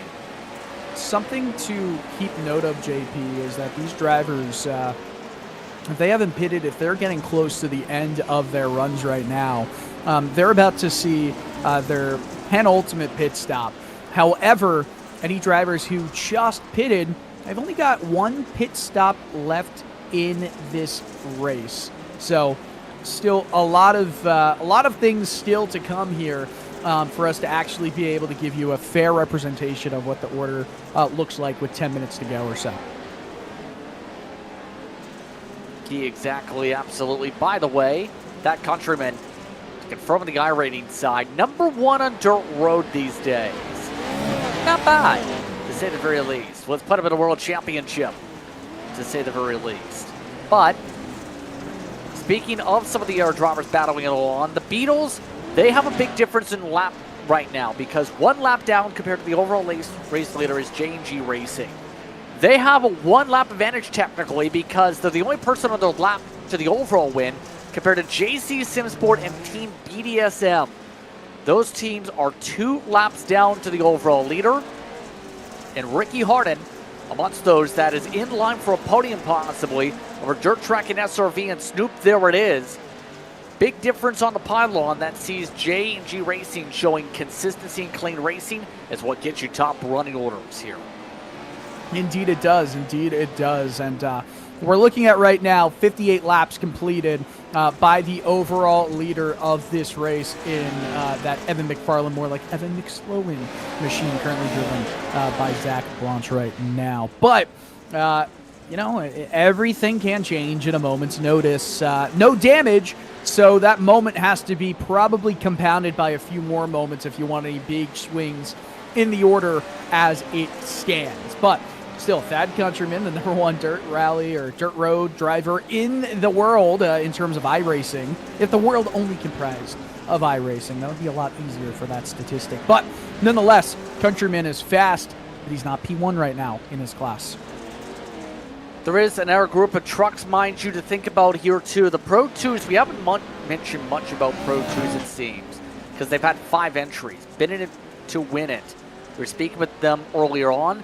We're actually up in front over Project 137. Tom Monhimas is right now behind the wheel of the Project 137 machine, 1 lap back of Bennett to win it. This is really spread out compared to Mink Motorsports, who was an early tow in the race, by the way, and the 2 Ascension Racing cars / trucks in the class who are 5 and 6 laps down respectively. Bennett to win it. Definitely have reached their goal. We spoke with Winkle earlier. Seems to have a good advantage with this Project 137 entry, you see. Yeah, 100%. And doing a very solid job right now of just keeping stable and trying to see out the end of this race as more drivers have gone down pit road. But they are way back in this order for the Pro 4 trucks. And right now, this Project 137 machine doing a solid job. Second in class is no slouch. And I know sometimes we talk a little bit about the Pro 4s, the VWs, and the Subarus more than the Pro 2s, but cannot lie. Really, really solid job right now by that 137 machine, and I can't believe I said that right as they went for a half loop. I remember we talked about keeping clean runs, by the way, we were talking about with the Beetle leader. Well, our Beetle leader just towed, and this opens the door for JC2Motorsports and Team BDSM to be able to go dig. Last minute or so, Jeff Johnson had issues, and they are plummeting. Oh, man. Okay, so that tree is a physical object. That was not a good spot to have some off-track pop up, to say the very least. Coming right off Ergon corner.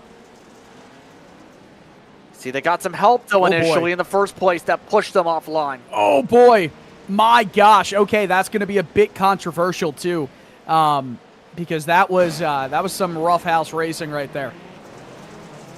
I mean, it's always the responsibility of the car in behind to not only have to try and make that move happen, but also every driver has to be able to take care of their car. We have a switch here. Kyle Smith now in at 593 Rainbow Warrior machine. I think they cleaned the car, actually. The driver change cleaned off all the dust for Dersham coming to behind the wheel. So that gets all the mud that's really clustered onto these cars off. 20 minutes to go. Pickford Motorsports on the dig, trying to close out for second. Only 1 second back. They're dead even on time compared to the 946. Yeah, this is getting quite interesting now. Oh no, that is a problem for Kyle. It's Kyle Smith, I believe, now in that machine, and this Pickford Motorsports truck got held up just by a few seconds there. All right, so let's talk final laps here, because I do think one more pit stop is needed for the vast majority of this field. Yeah. It was Dersham behind the wheel, as mentioned. He did swap in right first Kyle Smith. Swapped around the Kyles, but you're right about that potential factor of 1, maybe 2, even with the amount of lap times here. It's going to be close for a couple teams, in particular if you're Team Rick right now, you're under 20 minutes to go. But we'll have to keep an eye. It's about, this is the tough part on, we've seen some of the teams really try and save a little bit on the gas. Some of the others, not so much. Yeah, 100%. And if a lap here is 1 minute 14, let's just say, and a stint length for some of these drivers at the front of the field was around 13 laps, the numbers seem to speak to needing to pit one more time here, because you should not be able to make it all that way by saving the fuel you need to do. Cameron Peterson with the fastest lap of the race overall right now. And Peterson is currently trying to make his way through some Pro 2 and it looks like Pro 4 traffic up ahead. Peterson, mind you, has already had a spin in this stint, having a few laps ago. Only lost a second from it, immediately grew it back by 3 seconds since the spin. He's worked with a lot of big organizations, including now Channel 199 in his racing career, so it shouldn't be a surprise to see Peterson. I wouldn't even call the drivers behind the wheel of those cars washed up, even though they say they are. Snoop, there it is, by the way. Still on the dig. They're right up around Jeff Johnson. Johnson recovered a 4th from a tow situation. So there is the off cycle for the 150. There is a chance to leap on through, but it's going to require this Pro 4 truck to move aside and scuttle along. Yeah, that's the big thing, right? Everyone is entitled to their own space, even if it is more difficult to control these cars and just make these lanes and pathways possible. It's not easy to try and deal with making moves on traffic that isn't necessarily slower by the mechanical abilities of that race car, but just by the person sitting in between the wheel and the seat itself.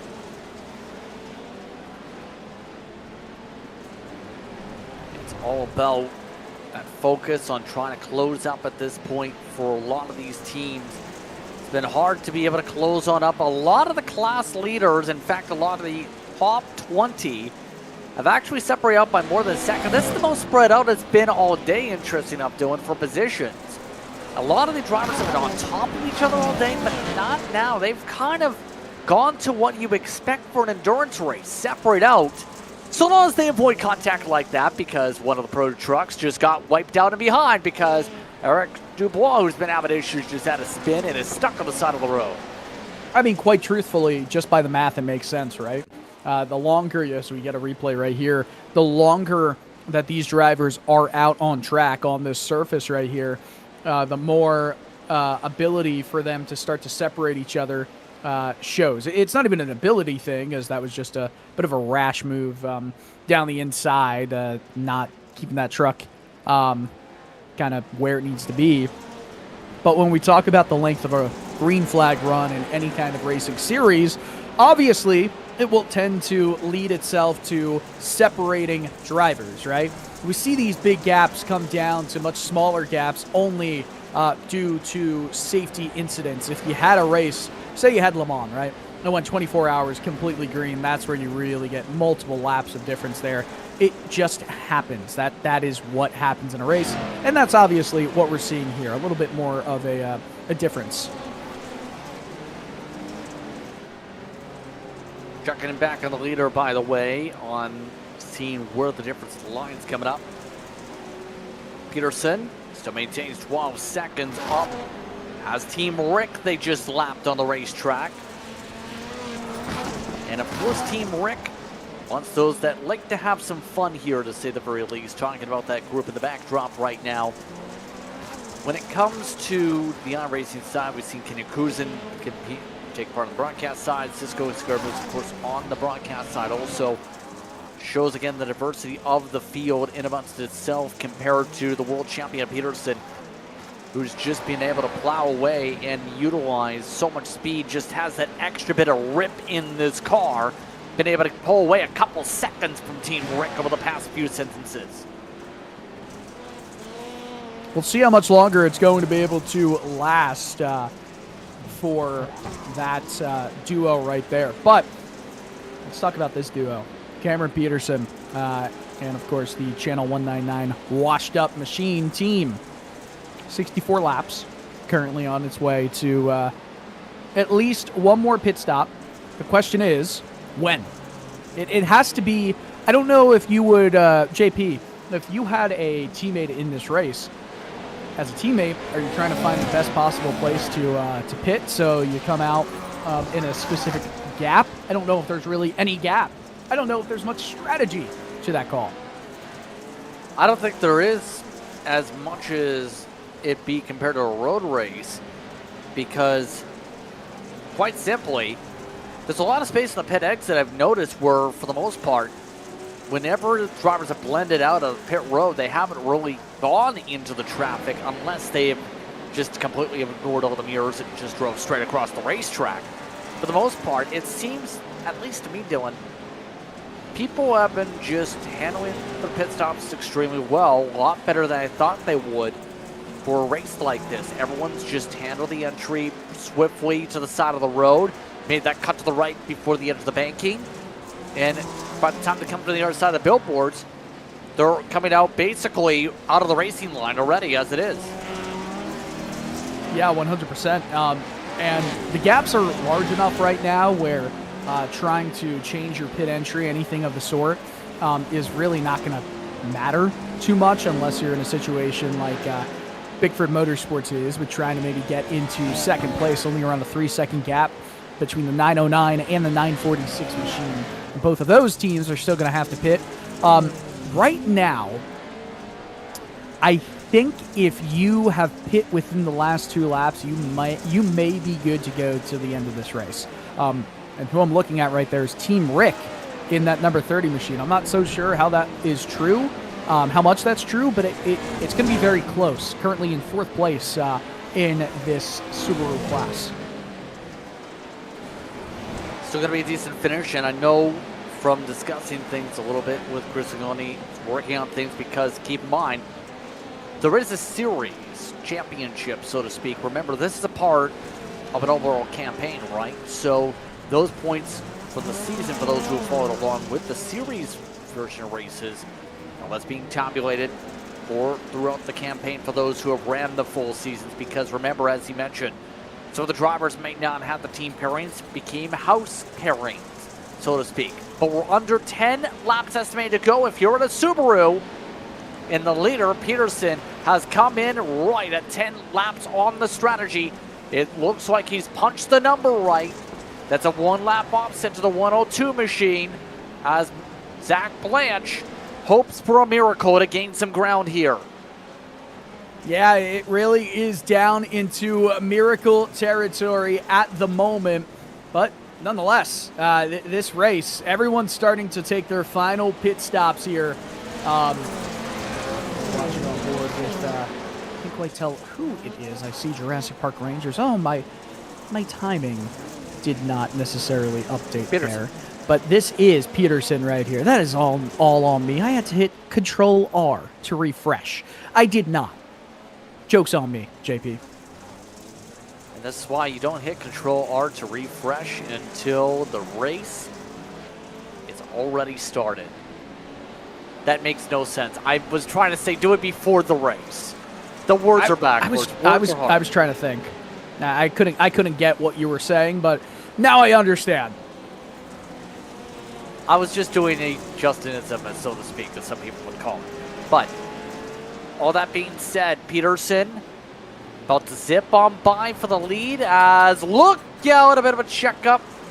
The 000's been everywhere, just about turned around with the contact. Peterson is up in the lead, crosses over to get around lap traffic. That's what Cam Peterson does. Fine swift moves, gets moves done, drives away. 8 laps to go for back-to-back wins. Yeah, it's definitely getting into a territory where he's just going to have to be involved in something ridiculous for the 102 to have a shot here, as now we're watching with the fourth place runner who's trying to make a move into the podium spot, Boozy Racing and Bickford Motorsports. Bickford Motorsports currently in P3 for now, but Boozy is chasing. Here we go, Boozy Racing looking to try and get on the podium. Can they dig their way forward? Remember, they've been pretty close in some of these battles with Bickford throughout the day.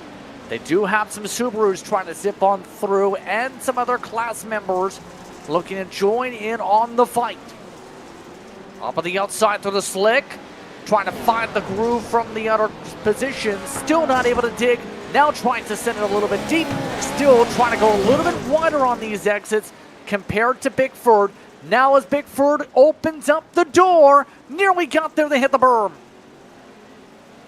Yeah, that was quite daring right there as we move to under 9 minutes to go here in this race. Still trying to chase desperately and has to get through some traffic. Oh, washing up right in front was Bickford Motorsports 909. It's now a side-by-side duel. Boozy off track in the grass. Spinning is a car in front, and it gets into Bickford Motorsports. A huge incident. It has taken them out of a podium spot.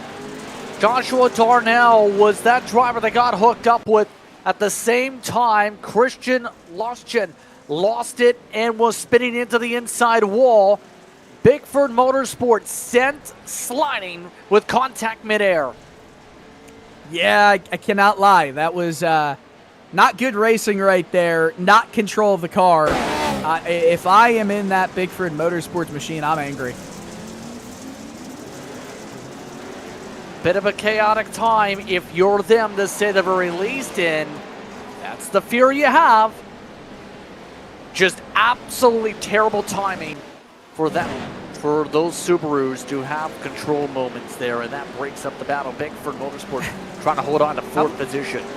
JP, how about the car that got smashed up against the outside wall right there? Yeah. Where they've got to be wondering where everybody else came from. I know they took 20, 30 seconds to be able to turn around their car. That's how stunned they were. Turns out using stun moves still works pretty well, and not just in the Pokemon games. I've never played Pokemon. Not even going to lie. Really? Did not grow up with it. Did not play it. Heck, man. I'm a huge Marvel and Star Wars guy, but I didn't watch Star Wars till 10th grade and Marvel till COVID years. Wow. Surprising. I mean, I'm the person who lives under a rock and has Patrick Star as a neighbor, and even I've watched Marvel. Excuse me? That reference doesn't make any sense. I'm saying I'm usually the person who doesn't pick up on stuff like that.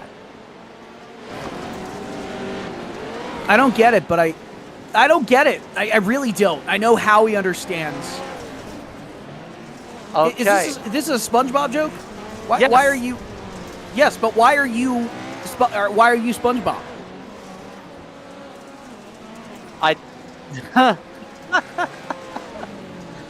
All right, guys, I'm getting absolutely I don't know what to tell you. Obliterated verbally by our producer, and no one can hear it. So I'm just speaking crazy things right now. We're 6 minutes to go in this race, by the way. There is a different finish line in mind you should think about. Let's get back on topic of the race, because I know the confusion is what is going on. As these drivers focus on one thing, survival. Blanche has closed up about a second since the pit stop. Too little, too late. Blanche, mind you, another competitor that's raced a lot in the rally scene.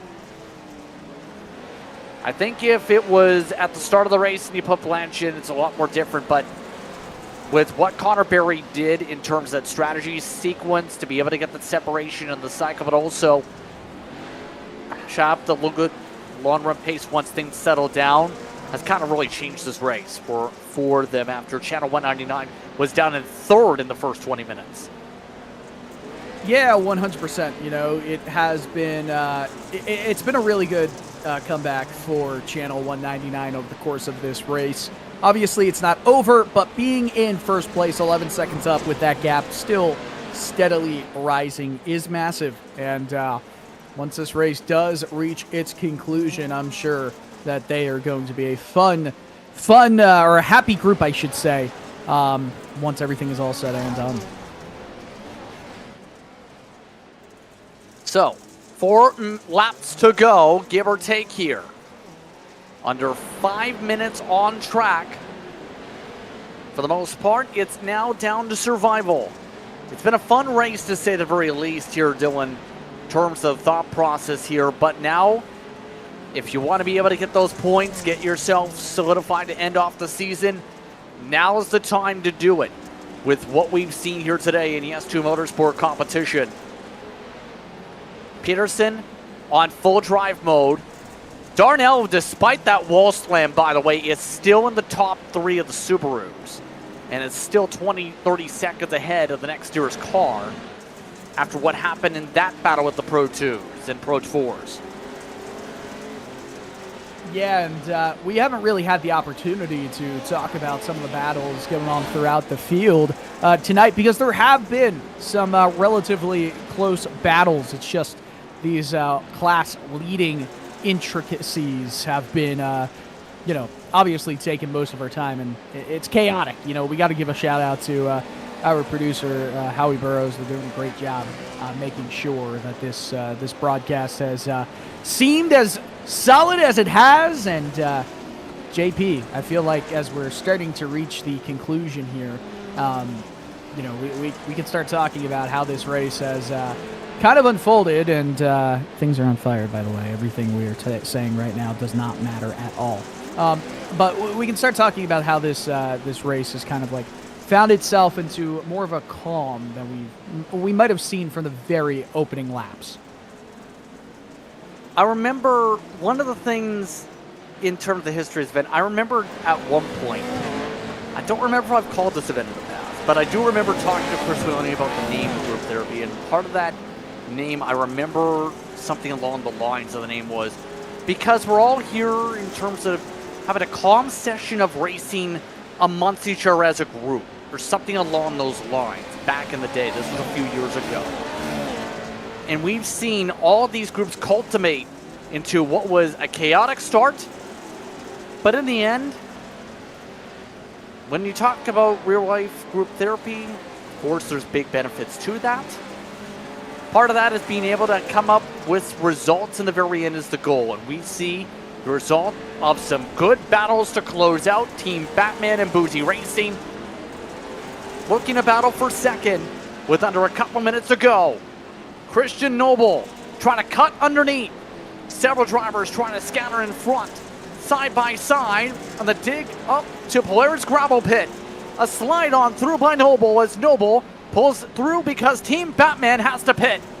Oh no, that is a massive, massive problem for Team Batman, but there's nothing you can do, right? They were reaching that crescendo point where they had to come down pit road. It just did not work out the way they wanted to. They tried to gamble, stay out as long as possible, but it went from a really beautiful scenario to not a great one for Adam McAfee and that 2-1-4 Team Batman machine. Nonetheless, right now we're currently watching as Channel 199 still way up the track, still now 12 and a half seconds in front of Zach Blanche, and we're starting to reach that one lap and some change territory before this race all ends. Lots of traffic though. Hornet's Nest. That's the understatement of this one. It has been chaotic. Cameron Peterson's going to have to deal with a lot of traffic on the final time around here. 44 seconds on the clock. So for Peterson and Channel 199 washed up duel, they have to avoid any troubles here. They have a 15-second cushion to be able to take the checker flag down to under 30 seconds. Oh, lots of slams on some of the Pro 4 trucks. That was Cosman in a shoe getting pushed around. Looks like we'll have one more time around based on how much time so have comparative to the finish line. It looks like 10-second offset. Final time should be cut up through here.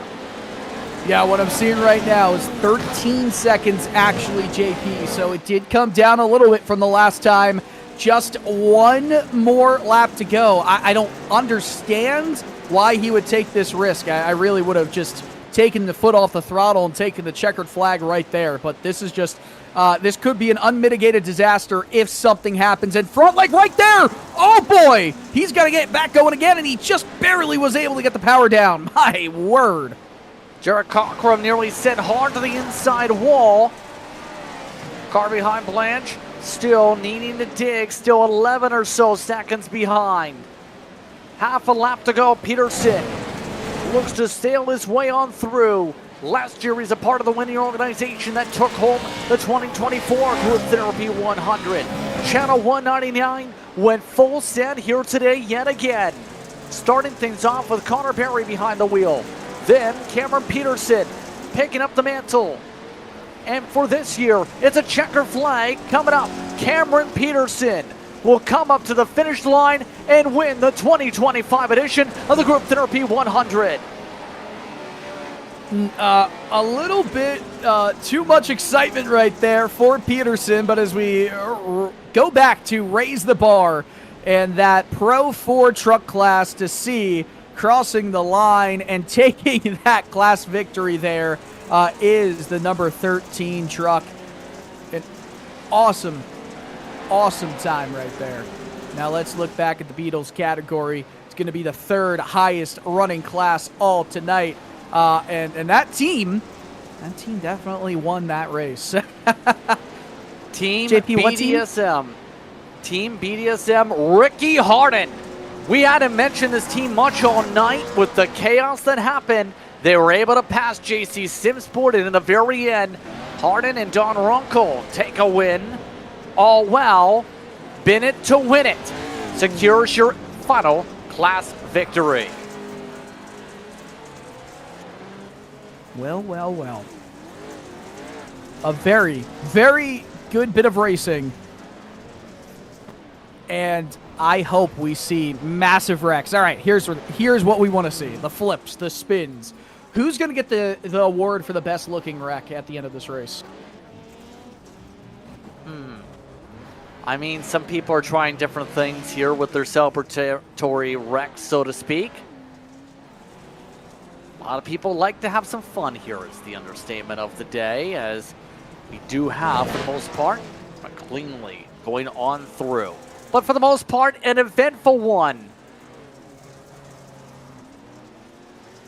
That was exciting to say the very least here, Dylan. 37 competitors, all of them finished. Well, of course all of them would finish because there's no damage. Good point. Are you just saying someone would get bored and leave? You're telling me somebody would leave this race? No, but I'm just saying a potential fact. Well, it is a fact. You're very right. It is a fact. But also, we all survive because we have to breathe is also a fact. That was a smart aleck comment. I'm so sorry, JP.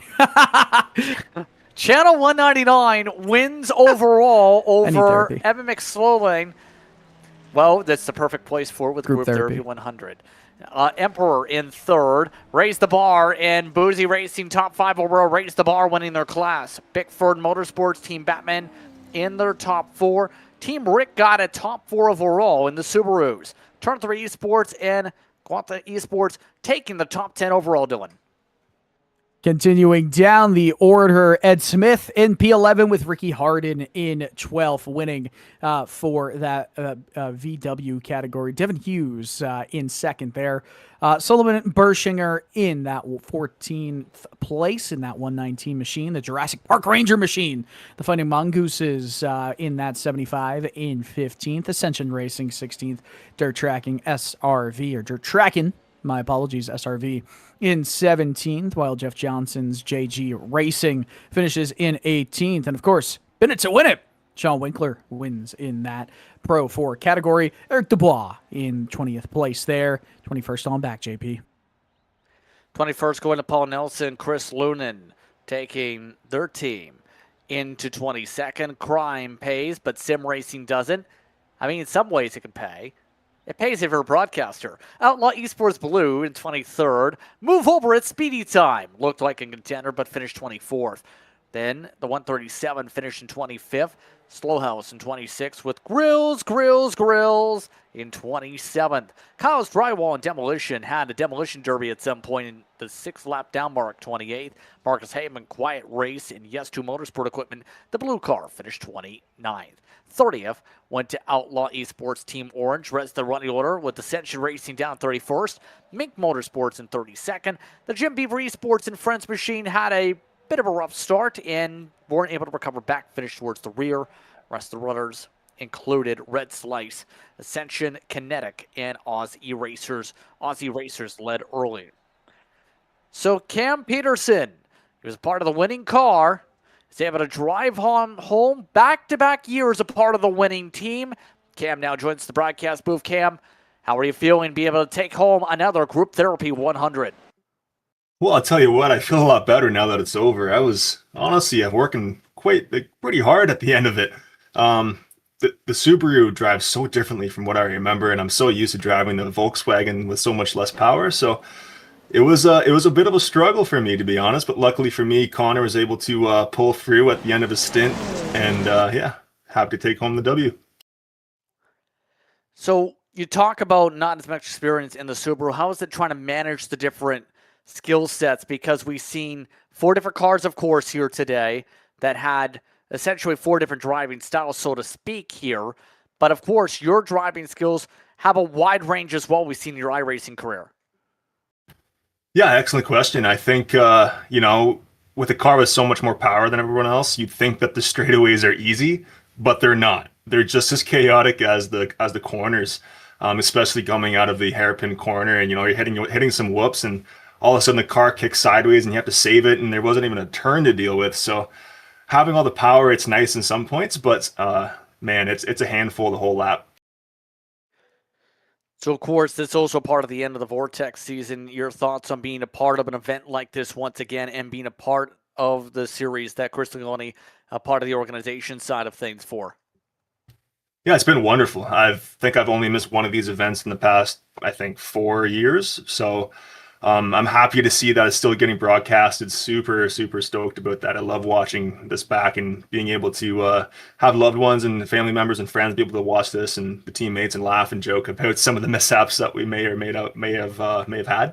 But again, super stoked to look forward to the next one. And thanks to the crew and Maconi Entertainment for putting this on. It's 10 out of 10 experience every time in these races. I think anyone that has any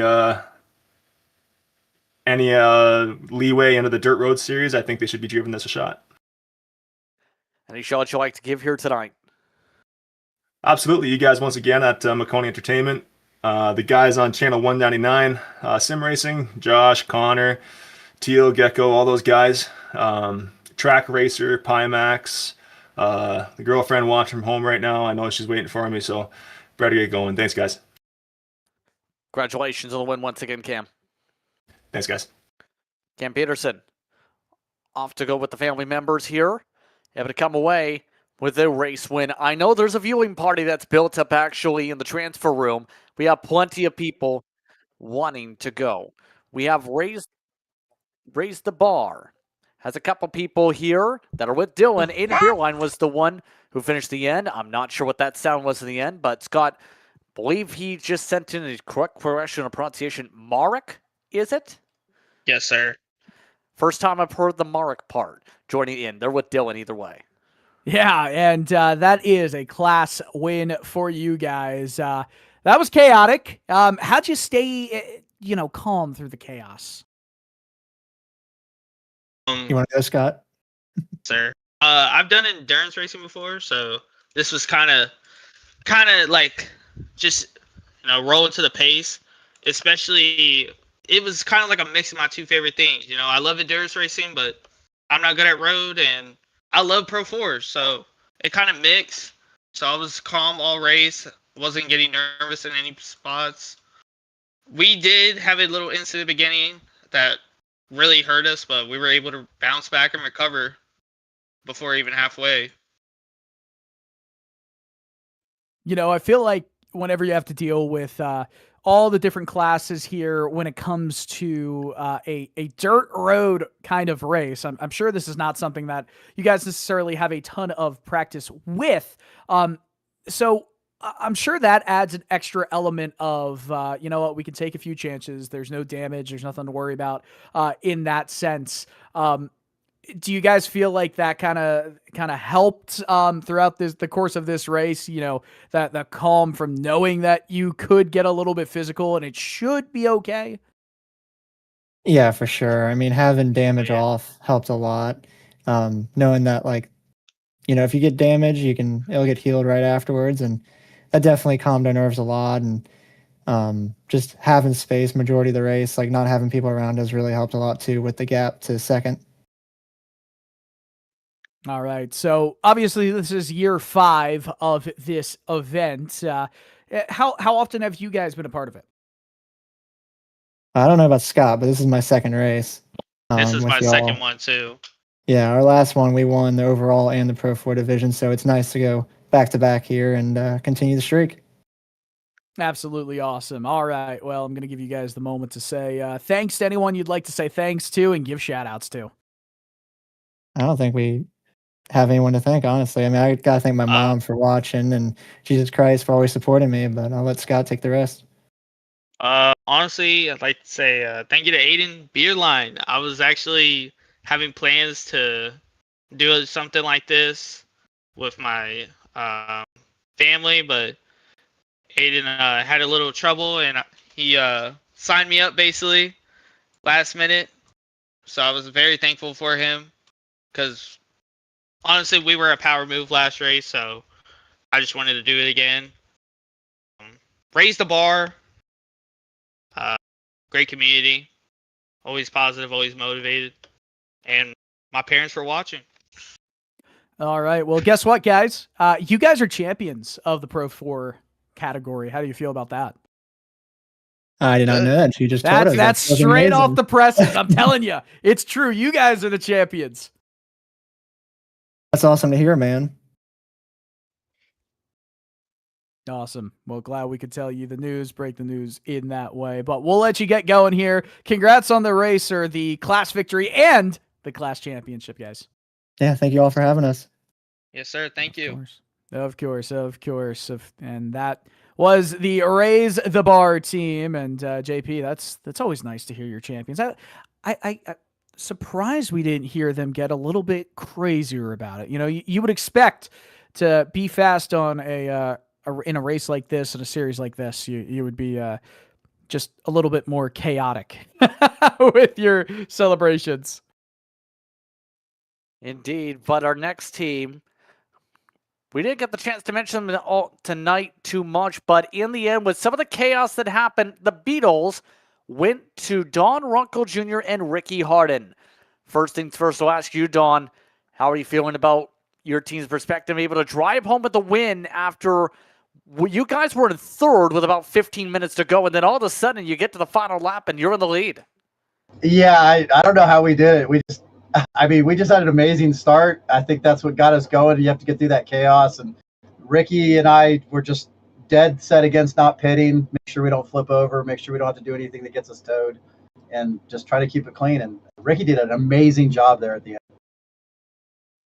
How would you describe your perspective driving through all that traffic, Ricky, especially with the chaos, trying to get around JG Racing, who crashed, and getting past JC Simsport?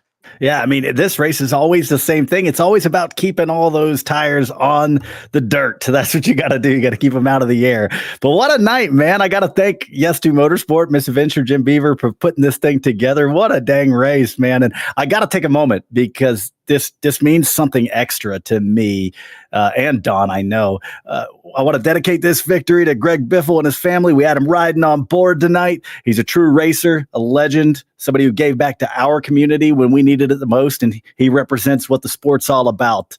So, man, I'm pumped up. I can't believe we did it. Yeah, that's awesome. Absolutely. So overall, though, in terms of the future outlook for this, what's the plan for future races, especially knowing the Vortex's plans that were announced during the broadcast to have those connections with the various leagues for their Cup of Leagues coming up? Man, I don't know. Don and I ought to just keep doing this thing. We get better and better every time. We finished last the first time we did it. We finished, in the back for maybe the first 3 times of running a Vortex race. But man, we've been having a lot of good runs this year. It's been a lot of fun. Any shout you'd like to give here tonight, Don? Yeah, same as Ricky. I just want to thank Yes2 and you guys for broadcasting the race and everything, and most importantly, my teammate Ricky, who brought it home for us tonight. We did a great job, and yeah, we're going to keep this together, and we're going to keep a good run going, and maybe for the next race we can do it again. Congratulations on the win today for Team BDSM. Ricky Harden and Don Runkle Jr. having a quiet time there. We can tell you this, though, for the Pro 2 side.